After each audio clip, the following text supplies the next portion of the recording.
5 मई 2023 को महाराष्ट्र के anti terror squad ने डीआरडीओ के एक वैज्ञानिक को गिरफ्तार किया था। उन पर कथित तौर पर पाकिस्तान के लिए जासूसी करने का आरोप लगा। वरिष्ठ वैज्ञानिक प्रदीप कुरुलकर हनी ट्रैप के शिकार बने। वो एक पाकिस्तानी एजेंट से व्हाट्सएप चैट और कॉल से संपर्क में थे। जांच अभी जारी है कि उन्होंने पाकिस्तानी एजेंट को किसी तरह की खुफिया जानकारी तो नहीं दे दी है। साल 2004 के मई महीने में भी इसी तरह का एक मामला सामने आया था और आगे चलकर भारत के लिए वो मामला नासूर बन गया था। रिसर्च एंड एनालिसिस विंग के बारे में तो आपने जरूर सुना होगा, जिसे हम रॉ के नाम से भी जानते हैं। ये भारत की एक अंतर्राष्ट्रीय गुप्तचर एजेंसी है। इस खुफिया एजेंसी पर देश की सुरक्षा की बहुत बड़ी जिम्मेदारी होती है। अक्सर हमने रॉ एजेंटों की बहादुरी और देशभक्ति के किस्से ही सुने हैं, पर आज की कहानी बिल्कुल अलग है। आज की कहानी रॉ के एक डबल एजेंट की है, जिसने पैसों, महंगी शैंपेन की बोतलों और महंगे गिफ्ट्स के लिए खुद को बेच दिया। नमस्कार, मेरा नाम है यशदीप और आज क्राइम कहानी में आप सुनेंगे डबल एजेंट रविंदर सिंह की कहानी। 11 मई को भारत नेशनल टेक्नोलॉजी डे मनाता है, क्योंकि 11 मई 1998 के दिन भारत ने पोखरण में परमाणु बम का सफल परीक्षण किया था। अमेरिका कभी नहीं चाहता था कि भारत परमाणु शक्ति वाला देश बने, इसीलिए वो भारत को धमकियां देता रहता था कि अगर भारत परमाणु परीक्षण करेगा तो उस पर कई तरह के प्रतिबंध लगा दिए जाएंगे। यहां तक कि अमेरिका की खुफिया एजेंसी CIA ने पोखरण पर निगरानी रखने के लिए 4 सैटेलाइट लगा रखे थे। फिर भी भारत ने अमेरिका और उसके खुफिया एजेंसी के नाक के नीचे परमाणु परीक्षण कर डाला। दुनिया की प्रतिष्ठित खुफिया एजेंसी मानी जाने वाली CIA की खूब बेइज्जती हुई। इसके बाद अमेरिका को लगने लगा कि उन्हें भारत में अपने खुफिया तंत्र को और मजबूत बनाना पड़ेगा। इसीलिए उसने सीधे भारतीय खुफिया एजेंसी रॉ के अंदर सेंध लगाने की सोच ली। CIA के आसान शिकार बने रॉ में जॉइंट सेक्रेटरी का ओहदा संभालने वाले रविंदर सिंह। रविंदर सिंह अमृतसर के रहने वाले थे। शुरुआत में रविंदर सिंह भारतीय सेना में थे। उस समय वो सेना में मेजर के पद पर थे। सेना में रहते हुए ही उन्होंने ऑपरेशन ब्लू स्टार में भी भाग लिया था।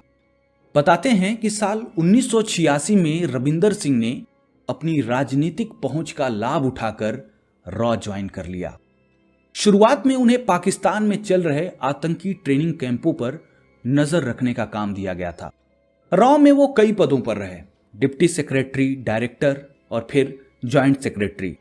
बाद में उन्हें साउथ ईस्ट एशिया डिवीजन का चार्ज दे दिया गया था। उनके साथ काम करने वाले अधिकारियों का मानना था कि रविंदर सिंह काम के मामले में बहुत औसत अधिकारी थे। रविंदर सिंह के भाई और बहन अमेरिका में जाकर बस गए थे। अमेरिका में ही रविंदर सिंह के बच्चे भी रहते थे। आउटलुक में छपे एक लेख के मुताबिक रविंदर सिंह की बहन ने साल 1999 में उनके बेटे और बेटी को गोद ले लिया था। रविंदर सिंह साल में एक बार अमेरिका उनसे मिलने जरूर जाते थे। उनकी पत्नी परमिंदर उर्फ पम्मी भी अमेरिका जाती रहती थी और एक बार में करीब 6 महीने अमेरिका में बिताती थी। जनवरी 2004 की बात है। रॉ के एक मिड रैंक के अधिकारी एस चंद्रशेखर उस समय के स्पेशल सेक्रेटरी अमर भूषण के पास पहुंचे।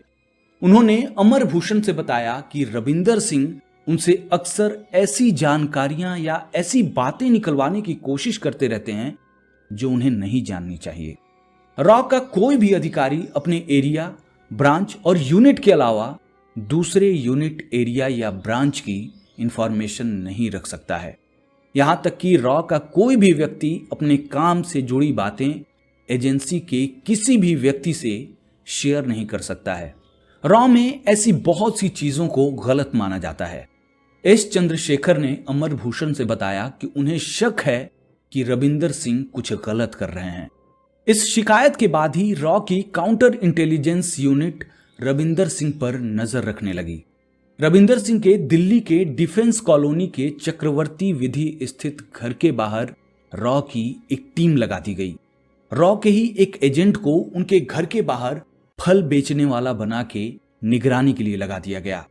रविंदर कब घर जाते हैं, कब घर से निकलते हैं, उनके घर में कौन कौन आता जाता है, हर छोटी से छोटी चीजों को वो एजेंट बारीकी से देखने लगे। काउंटर इंटेलिजेंस यूनिट ने रविंदर सिंह के ऑफिस के केबिन में हिडन कैमरा लगा दिया। उनके केबिन के फोटोकॉपी मशीन में एक बग लगाया गया। उस बग से यह पता चल जाता था कि रविंदर सिंह ने किस किस डॉक्यूमेंट की फोटोकॉपी की है। मौका देखकर रविंदर सिंह के घर के कमरों में भी कई जगह हिडन कैमरे फिट कर दिए गए। उनकी बातें सुनने के लिए घर में जगह जगह छोटे छोटे माइक्रोफोन लगा दिए गए। फोन पर उनकी बातें सुनने के लिए उनका फोन भी टैप किया जाने लगा। यहां तक कि उनकी कार तक में हिडन कैमरा और माइक्रोफोन लगा दिया गया। ये सारी चीजें बहुत सावधानी और सतर्कता से की जा रही थीं, ताकि रविंदर सिंह को ये भनक ना लगे कि उस पर नजर रखी जा रही है। करीब 4 महीनों तक रविंदर सिंह पर कड़ी निगरानी रखी गई। जांच में ये पता चला कि रविंदर सिंह रॉ के दूसरे विभागों में काम करने वाले अधिकारियों को अपने घर पर या बड़े होटलों में चाय और दावत के बहाने बुलाते हैं और उनसे बातों बातों में ही ऐसी सेंसिटिव जानकारियां निकलवा लेते हैं जो उन्हें नहीं पता होनी चाहिए। काउंटर इंटेलिजेंस को यह भी पता चला कि रविंदर सिंह को सबसे ज्यादा लगाव उनके केबिन में पड़े फोटोकॉपी मशीन से है। वो लगभग हर डॉक्यूमेंट की फोटोकॉपी करते हैं और उन्हें अपने साथ घर ले जाते हैं। जांचकर्ता रविंदर सिंह को रंगे हाथों पकड़ना चाहते थे। वो जानना चाहते थे कि आखिर रविंदर सिंह का हैंडलर कौन है और वो किस तरह इंफॉर्मेशन को उसे डिलीवर करते हैं। अप्रैल 2004 में रविंदर सिंह अमेरिका जाने वाले थे। वहां कोई फैमिली फंक्शन था। जब उन्होंने इस सिलसिले में छुट्टी मांगी तब उन्हें मना कर दिया गया। रविंदर सिंह के साथ पहले ऐसा कभी नहीं किया गया था। उन्हें उस समय यह महसूस हो गया होगा कि रॉ को उन पर शक हो चुका है, इसीलिए उन्हें अमेरिका जाने से मना किया जा रहा है। खैर, एक दिन रविंदर सिंह पर नजर रखने वाले एजेंटों को पता चला कि रविंदर सिंह ऑफिस से अपने बैग में कई डॉक्यूमेंट्स रखकर घर निकल रहे हैं। रविंदर सिंह को शक ना हो इसीलिए जल्दी जल्दी रॉ के ऑफिस से घर जाने वाले सारे लोगों के ब्रीफकेस और बैग की जांच की जाने लगी। रविंदर सिंह की बारी आई। उनके बैग की भी तलाशी ली गई, पर अफसोस उनके बैग से कोई भी ऐसा पुख्ता सबूत नहीं मिला जिससे ये साबित किया जा सकता था कि रविंदर सिंह CIA के लिए काम करते हैं। बताते हैं कि रविंदर सिंह इस तलाशी से बहुत नाराज हुए थे। भले ही उस दिन रॉ के सारे अधिकारियों की तलाशी ली गई थी, पर इस तलाशी से रविंदर सिंह का ये शक मजबूत हो गया कि उन पर नजर रखी जा रही है। कहते हैं कि जिस दिन तलाशी ली जा रही थी उस दिन ऑफिस के बाहर खड़े रविंदर सिंह के ड्राइवर ने उन्हें फोन करके बता दिया था कि ऑफिस के मेन गेट पर घर जाने वाले सारे अफसरों की तलाशी ली जा रही है। ड्राइवर की बात से रविंदर सिंह चौकन्ना हो गए और इसी वजह से तलाशी लेने वालों को उस दिन रविंदर सिंह के बैग से कुछ नहीं मिल पाया। कुछ का कहना यह भी है कि रॉ के ही किसी अफसर ने रविंदर सिंह से यह बता दिया था कि एजेंसी में कोई डबल एजेंट है और उस पर नजर रखी जा रही है। रविंदर सिंह को यह पता चलते ही वो सतर्क हो गए थे। 4 महीने की लंबी और कड़ी निगरानी के बाद भी रविंदर सिंह के खिलाफ कोई पुख्ता सबूत नहीं मिल पाया। रॉ ये पता नहीं लगा पाई कि रविंदर उन डॉक्यूमेंट्स का करते क्या हैं, किसे देते हैं और कैसे देते हैं। BBC में छपे एक रिपोर्ट के मुताबिक रात में रॉ की टीम रविंदर सिंह के घर के बाहर निगरानी कर रही थी। टीम ने रविंदर की पत्नी को घर से बाहर जाते देखा। फिर वो एक फैमिली फ्रेंड के साथ घर वापस आ गईं। रात के खाने के बाद वो फैमिली फ्रेंड वापस लौट गए। सुबह हुई। निगरानी टीम को यह महसूस हुआ कि सुबह होने पर भी रविंदर सिंह के घर में कोई हलचल नहीं हो रही है। निगरानी टीम की हालत खराब हो गई। टीम बिना देर किए रविंदर सिंह के घर में घुस गई। रविंदर सिंह के नौकर से पता चला कि रविंदर और उनकी पत्नी पंजाब में एक शादी में शामिल होने गए हैं, पर यह बात बिल्कुल झूठ निकली। फर्स्ट पोस्ट में छपे एक रिपोर्ट के मुताबिक रविंदर सिंह 1 मई 2004 की तड़के सुबह पत्नी के साथ अपने दोस्त की कार से नेपाल भाग गए थे अब सवाल ये था कि इतनी निगरानी के बाद भी रविंदर सिंह अपने घर से निकल के नेपाल कैसे भाग गए।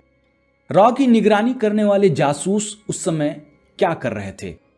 फर्स्ट पोस्ट की रिपोर्ट के मुताबिक नेपाल में रविंदर और उनकी पत्नी के रहने की सारी व्यवस्था तत्कालीन सीआईए के ऑपरेटिव डेविड वसाला ने किया था। डेविड वसाला अब फ्लोरिडा बेस्ड एक intelligence and defence services training centre में काम करते हैं। डेविड वसाला ने दोनों को ठहराने के लिए नेपालगंज के स्नेहा होटल में अपने नाम से एक कमरा बुक किया। इसके बाद डेविड वसाला ने रविंदर सिंह और उनकी पत्नी के लिए फ्लाइट के टिकटों की व्यवस्था की, जिसका बिल उन्होंने काठमांडू के अमेरिकी दूतावास के अपने पते पर किया। कुछ समय के बाद रविंदर और उनकी पत्नी को होटल से सीआईए के सेफ हाउस में शिफ्ट कर दिया गया। नेपाल से भगाने के लिए रविंदर सिंह और उनकी पत्नी को राजपाल प्रसाद शर्मा और दीपा शर्मा नाम से 2 फर्जी अमेरिकी पासपोर्ट दिए गए। इन पासपोर्ट की मदद से 7 मई 2004 को रविंदर और परमिंदर वाशिंगटन जाने वाली एक फ्लाइट में बैठकर रॉ के चंगुल से बच निकले। वाशिंगटन पहुंचने के बाद उनकी पुरानी पहचान मिटाकर उन्हें एक नई पहचान दे दी गई। रविंदर सिंह का इस तरह बचकर निकल जाना भारत सरकार और रॉ के लिए बहुत शर्मिंदगी की बात बन गई, खासकर जब वो ये नहीं समझा पाए कि आखिर वो भारत के इतने प्रतिष्ठित खुफिया एजेंसी रॉ से बचकर कैसे निकल गए और उनके खिलाफ समय रहते कोई कार्रवाई क्यों नहीं की गई। रॉ के पूर्व अफसर आर.के. यादव ने अपनी किताब मिशन रॉ में लिखा है कि रविंदर सिंह इंडिया से भाग पाए क्योंकि एजेंसी और सरकार के कुछ वरिष्ठ अधिकारी उनके पलायन में शामिल थे। एनडीए सरकार ने उस समय के रॉ प्रमुख सीडी सहाय को रविंदर सिंह को गिरफ्तार ना करने के लिए कहा था, क्योंकि रॉ में एक गद्दार के होने से उस समय 2004 के होने वाले लोकसभा चुनाव में सरकार की खराब छवि जाती। बीबीसी में छपे रिपोर्ट के मुताबिक तत्कालीन राष्ट्रीय सुरक्षा सलाहकार ब्रजेश मिश्र ने रविंदर सिंह को हिरासत में लेने वाले फैसले में देरी कर दी थी। ब्रजेश मिश्रा ने रॉ के अधिकारियों से रविंदर सिंह के डबल एजेंट होने और उनके अमेरिकी हैंडलर्स के बारे में और सबूत लाने को कहा था। इस गलती ने रविंदर सिंह को भागने का पूरा मौका दे दिया था। ऐसा माना जाता है कि साल 1990 के दशक के शुरुआत में सीआईए की एक महिला एजेंट ने पहली बार सीरिया की राजधानी डमेस्कस या नीदरलैंड के शहर द हेग के रॉ स्टेशन में रविंदर सिंह से संपर्क साधा था और उन्हें हनी ट्रैप में फांस लिया था। वहीं बीबीसी के अनुसार भी रविंदर जब हॉलैंड में पोस्टेड थे और भारतीय दूतावास में काम करते थे, तब उन्हें सीआईए ने भर्ती किया था। साल 1992 में नैरोबी में पोस्टिंग के दौरान रविंदर को दिल की बीमारी हो गई थी। उन्हें 2 बार दिल का दौरा भी पड़ चुका था। रविंदर सिंह को बाईपास सर्जरी करवानी थी। बाद में उनकी सर्जरी वियना के एक अस्पताल में हुई थी। बताते हैं कि सीआईए ने ही इस सर्जरी का पूरा खर्चा उठाया था। आउटलुक में छपे लेख के मुताबिक रविंदर सिंह की बहन अमेरिकी सरकार के लिए काम करती थी, वहीं उनका भाई विश्व बैंक में काम करता था। तो शायद रविंदर सिंह को सीआईए से मिलवाने में इन दोनों का भी हाथ हो सकता था। अब सवाल ये उठता है कि रविंदर सिंह जिन डॉक्यूमेंट्स की फोटोकॉपी अपने घर लाते थे, उन्हें वो अपने हैंडलर तक कैसे पहुंचाते थे। इसका खुलासा तब हुआ जब रविंदर सिंह भाग गए और जब उनके घर की तलाशी ली गई। पता चला कि सीआईए ने रविंदर सिंह को अच्छे क्वालिटी के कैमरे उपलब्ध कराए थे, सिक्योर इंटरनेट उपलब्ध कराया था। रविंदर सिंह घर लाए डॉक्यूमेंट्स की फोटो लेते थे, फिर इंटरनेट के जरिए अपने हैंडलर को भेज देते थे। रविंदर सिंह के जब 2 लैपटॉप की जांच की गई तो पता चला कि उन्होंने 20,000 से अधिक दस्तावेजों को सीआईए तक पहुंचाया था। कुछ न्यूज रिपोर्ट्स में यह दावा किया गया है कि रविंदर सिंह ने अपने हैंडलर को विदेशों में काम कर रहे रॉ के कई जासूसों के नाम दे दिए थे। इंडिया टुडे के मुताबिक रविंदर सिंह ने रॉ के साइंस एंड टेक्नोलॉजी डेस्क के हेड एसके गुप्ता से कई टॉप सीक्रेट फाइलें हासिल करके सीआईए को भेज दिया था। भारत की खुफिया जानकारियों को अपने हैंडलर तक पहुंचाने के लिए उन्होंने कई ईमेल आईडी का यूज किया था। उन्होंने अपने हैंडलर को करीब 600 ईमेल भेजे थे। जांच से पता चला कि रॉ के 57 अधिकारी जिनमें कई टॉप रैंक के भी अधिकारी शामिल थे, रविंदर से लगातार इंफॉर्मेशन शेयर कर रहे थे। पता यह भी चला कि रविंदर सिंह अक्सर नेपाल जाया करते थे। कहते हैं कि वो नेपाल में CIA एजेंटों से मिलने जाया करते थे। वहीं उन्हें CIA से पैसे भी मिल जाते थे। यहां तक कि CIA द्वारा अमेरिका में उनके बच्चों को पैसे भी दिए गए थे। रविंदर सिंह ने रॉ में काम करते हुए अच्छी खासी संपत्ति बटोर ली थी। आगे चलकर रॉ ने CIA से रविंदर सिंह को भारत को सौंपने के लिए कहा। उन्हें वो सबूत दिखाए जो ये साबित कर रहे थे कि रविंदर सिंह ने CIA को कई खुफिया जानकारियां उपलब्ध कराई थी।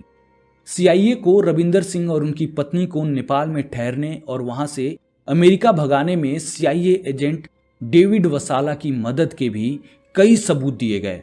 रॉ ने अमेरिका के खुफिया अधिकारियों को रविंदर और उनकी पत्नी के दोनों फर्जी पासपोर्ट की फोटोकॉपी भी दिखाई, पर अमेरिकी एजेंसी CIA ने इन आरोपों से इनकार करते हुए कह दिया कि वो रविंदर सिंह नाम के किसी भी व्यक्ति को नहीं जानते और न ही उनके किसी एजेंट ने कभी किसी रॉ के एजेंट से कभी संपर्क किया था।